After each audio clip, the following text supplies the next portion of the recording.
Hi, I'm Alan Nelson. I want to share with you 4 benefits that schools receive when they develop the student leaders in their schools. These often fly under the radar, and yet there are some amazing benefits that I want to talk to you about.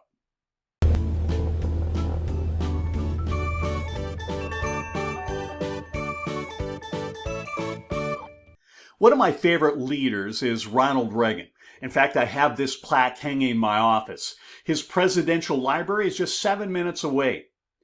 I want to read this quote to you that's on the plaque. It says, "Freedom is a fragile thing and is never more than one generation away from extinction. It is not ours by inheritance. It must be fought for and defended constantly by each generation, for it only comes once to a people. Those who have known freedom and thus lost it have never known it again." Now, regardless of your political ideology, that's a powerful quote that has a lot to do with why we invest so much in youth and children. In fact, our education system is a bastion, not just for education, but for developing character and, I believe, for developing young leaders. Now, many schools say, oh, we have student government or we have class representatives. And yet they fail to really benefit from strategically identifying and developing those leaders at a higher level. So let me give you 4 benefits that regardless of what kind of school you run, of who your students are, and maybe what your budget is or your academic requirements, you can benefit from developing young leaders. Here are 4 ways. Now, one benefit of focusing on student leaders is a reduction of negative behaviors. Negative behaviors are any number of things that tend to distract. It could be as overt as bullying, or it could be just that sort of jokester in the back of the room who gets students' attentions away from the teacher and away from the task onto themselves. We need to understand that leaders by nature are social influencers. So when they have this pent-up desire to lead that we don't target and identify and move in the right direction, they will create all sorts of negative distractions and behaviors in our schools. So that's one of the major benefits. A second benefit of focusing on student leaders is improved school climate. Now, most educators know that the research says there's a direct correlation between the climate of a classroom and academic achievement. Since the goal is academic achievement, a lot of impetus the last few years has been on creating a positive climate. Yet almost all of the material focuses on school administrators and teachers to do this. They overlook student influencers. Every classroom has thermostats. A thermostat is what sets the temperature. A thermometer is what tells the temperature. You see, you have a few student leaders of every class who are the thermostats. When they walk in, the temperature either goes up or down depending on their attitude and their behavior. Most students are thermometers. They will reflect this. So what we want to do is we want to identify who the thermostats are and then help them learn to use their skills in a positive way to improve school and classroom climate. Now, a third benefit of focusing on student leaders is extending your staff. Imagine if someone just came into your school and said, okay, we're going to have a new TA for all of your teachers, an assistant who will help.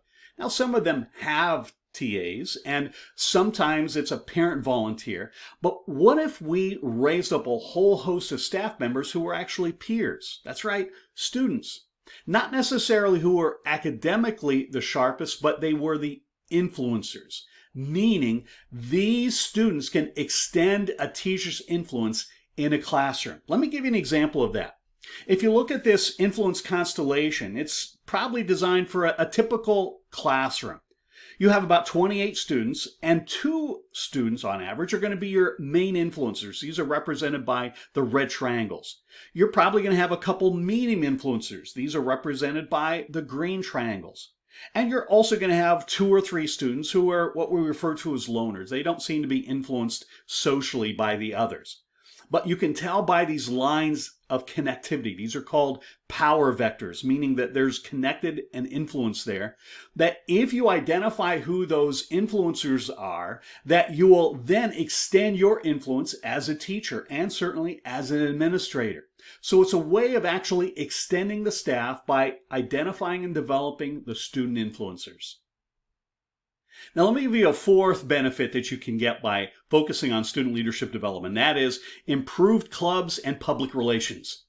Obviously, most schools have things like student governments and clubs and representatives, opportunities for certain students who get elected typically to rise up and to demonstrate some skills like public speaking or communicating. And those are great.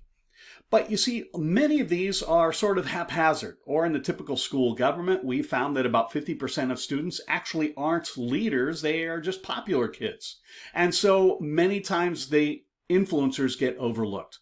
So opening up opportunities allows you to develop a whole potential pool of really talented student leaders so that they can run governments actually effectively, that they can represent their classes well, and they can be strong leaders on their clubs or athletic teams. Another great benefit of that is just public relations. When you become known as a school that actually influences young leaders and you can pull in other leaders from the community, it's a great opportunity for community service projects, for a school to get publicity in terms of how it's sending students into the community and making a difference. So there's a lot of potential there that goes untapped because we fail to focus on these student leaders who are in the school and who can be in the community to make a huge difference. There's another video you might want to watch after this, and that is tied to identifying 4 key principles that are unique to leaders. And if you haven't watched that, I encourage you to do that. If you enjoyed this video, feel free to click on like. If you would like to receive more of these, click on subscribe. There are also many resources available to you in the description section below. A lot of these were actually articles published in educational publications. So it gives you an angle of what schools look for and perhaps what we've learned that schools can benefit from. My name is Alan Nelson, and until we meet again, remember, if you want to change the world, focus on leaders. But if you want to change leaders, focus on them when they're young.